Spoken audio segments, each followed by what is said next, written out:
सद्गुरु श्री ब्रह्मचैतन्य महाराज गोंदवलेकर यांचं प्रवचन 5 मे. अभिमान न धरता कर्तव्य कर्म करावे. मला कळत नाही असे वाटणे ही परमार्थाची पहिली पायरी आहे. आपण अभिमानाने मला सर्व समजते असे मानून जगात वावरत असतो. खरोखर अभिमानासारखा परमार्थाचा दुसरा मोठा शत्रू नाही. अभिमान हा हरळीसारखा नाश करणारा आहे असे म्हणणे सुद्धा थोडे अपुरेच पडेल.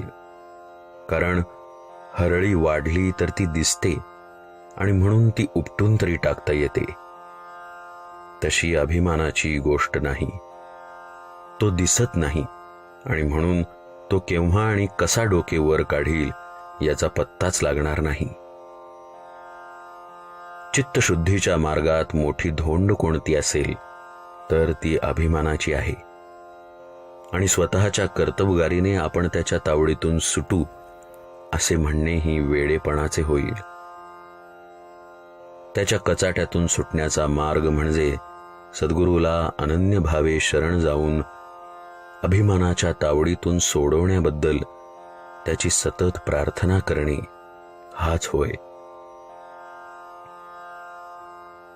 चित्तशुद्धी झाली की शेताची मशागत पुरी झाली असे म्हणायला हरकत नाही. पुढे प्रश्न बी उत्तम असणे जरूर आहे. उत्तम बी कोणते हे कदाचित आपल्याला समजणार नाही, परंतु फळ चांगले कोणते हे सहज समजते. आता असे समजा, जी फळे गोड लागली त्यांचीच लागवड केली तरी पण पुढे असे अनुभवाला येते की काही काळ लोटल्यानंतर कालमर्यादेप्रमाणे ते झाड मरते आणि अर्थात फळे मिळायची बंद होतात आणि त्यामुळे मन कष्टी होते. यावरून असे दिसते की आता गोड लागलेली फळे ही कालांतराने दुःखालाच कारणीभूत होतात. तर मग बी निवडताना असे पाहणे जरूर आहे की ज्याची झाडे कायम टिकणारी आहेत आणि फळे अक्षय सुखाचा लाभ देणारी आहेत. जगात उत्पन्न झालेली अशी कोणती वस्तू आहे की जी अक्षय टिकेल? कोणतीही नाही असेच उत्तर येईल.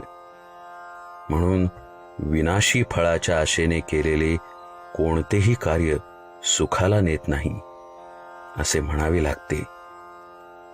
याकरिताच भगवंताशिवाय दुसऱ्या कोणत्याही फळाची आशा न ठेवता कर्तव्य कर्म करत राहणे हाच सुखाचा मार्ग आहे आणि हीच उत्तम बीजाची पेरणी आहे.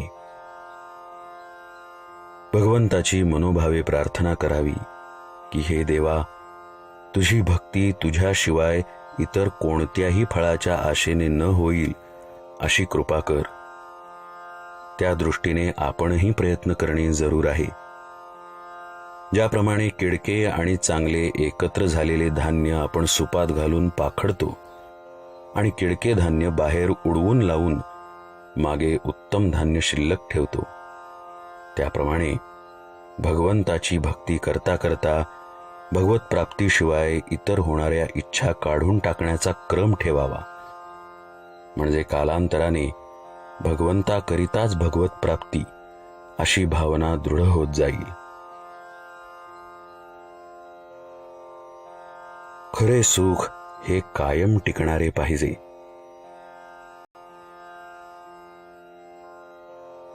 जानकी जीवन स्मरण जय जय राम.